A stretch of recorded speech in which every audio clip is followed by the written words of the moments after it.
Welcome to new TV Telugu.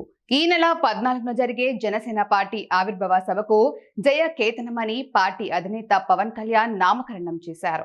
ఈ విషయాన్ని జనసేన రాజకీయ వ్యవహారాల కమిటీ చైర్మన్ మంత్రి నాదెళ్ల మనోహర్ వెల్లడించారు. పిఠాపురం నియోజకవర్గంలోని చిత్రాడ వద్ద జనసేన పార్టీ నిర్వహిస్తున్న జయ కేతనం సభ రాష్ట్ర చరిత్రలో నిలిచిపోతుందని నాదెళ్ల మనోహర్ తెలిపారు.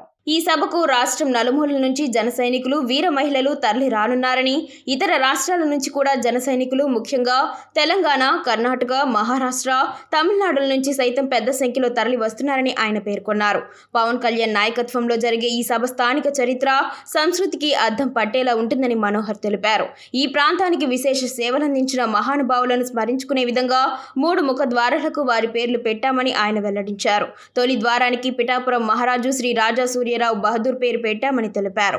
ఆయన విద్యాభివృద్ధికి, సేవా కార్యక్రమాలకు ఎనలేని కృషి చేశారని వివరించారు. రెండవ ద్వారానికి రాష్ట్ర వ్యాప్తంగా భవన నిర్మాణ కార్మికులకు సహాయం చేసిన డొక్కా సీతమ్మ పేరు పెట్టామని వెల్లడించారు. ఇక మూడవ ద్వారానికి విద్యా సంస్థలు స్థాపించి చరిత్ర సృష్టించిన మల్లాది సత్యలింగం నాయకర్ పేరు పెట్టడం జరిగిందని తెలిపారు. ఈ 3 మహానుభావులు ఆయా ప్రాంతాలకు చేసిన సేవలను స్మరించుకుంటూ వారి స్ఫూర్తిని భావితరాలకు అందించే లక్ష్యంతో ఈ నిర్ణయం తీసుకుంటున్నట్లు మనోహర్ పేర్కొన్నారు. భారతదేశ చరిత్రలో ఎన్నడూ లేని విధంగా ప్రజలు జనసేనకు అఖండ విజయాన్ని అందించారని మనోహర్ అన్నారు. పోటీ చేసిన ప్రతి స్థానంలో జనసేన విజయం సాధించిందని, ఇది జన సైనికులు, వీర మహిళలు, నాయకుల నిస్వార్థ సేవలకు ఫలితమని ఆయన కొనియాడారు. ఈ విజయాన్ని పురస్కరించుకొని పవన్ కళ్యాణ్ గారికి కృతజ్ఞతలు తెలుపుతూ పిఠాపురం ప్రజలకు ప్రత్యేక ధన్యవాదాలు తెలియజేసేందుకు ఈ సభను నిర్వహిస్తున్నట్లు ఆయన తెలిపారు.